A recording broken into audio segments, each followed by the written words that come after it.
Hi guys! So I was looking in my dictionary recently, and I made a miraculous discovery that ballsack is not officially a word in the dictionary. So when I saw this, I was confused because I thought ballsack was a word since the beginning of time, yet it's still not officially in the dictionary. I just found it strange because even German has a word for ballsack. Some of you might say, no, you can't have ballsack be a word because it's informal and it's slang and everything. Hi, let me introduce you to Jonathan Swift. You might recognize him as the author of Gulliver's Travels, or the author of A Ballsack Proposal, where he says that we should eat babies. Jonathan Swift was an 18th century grammarian who was a purist. He didn't like new words, just like a lot of people who don't like the new word ballsack. However, when we look at the words that he didn't approve of, we'll realize how ridiculous it sounds for ballsack not to be a word too. He didn't approve of the words art, banter, mob, cutting, palming, and bubble.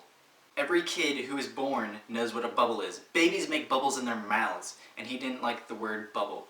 Just because something is informal at the time, it doesn't mean that it's always going to be informal. That's how new words are made. Generally, no words are automatically formal. They go through some sort of informal, no, we can't change the language type of a mode, and then they're like, you know what, this word is actually really good, so let's use it. English doesn't have another simple word for ballsack without using the technical term testicle. Sometimes you just need to use the word ballsack. You can't use testicle and scrotum. It's just way easier to say, my ballsack hurts, instead of, the testicles inside my scrotum are in a lot of pain. Pre-existing words that are brought together to make a new word are called self-explaining compounds. And this method has been used since Old English. Some of these words you might recognize as fingerprints and lipstick. Some of the newer kinds of these words are lifestyle, house-sitter, and my favorite, junk food. And the reason these self-explaining compounds became words is because we use them frequently.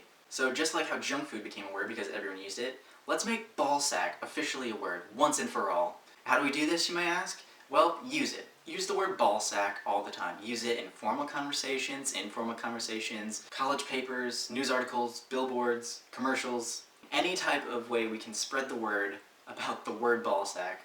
I will not rest until ballsack is officially a word in the dictionary, so please join me in my fight for the word ballsack. Hey, if you enjoyed this video, which I hope you did, you should subscribe to my new channel where I'm going to talk about stuff like this, like words and ballsacks and grammar, but it's going to be interesting. It's going to be fun and interesting and everything. Okay, bye.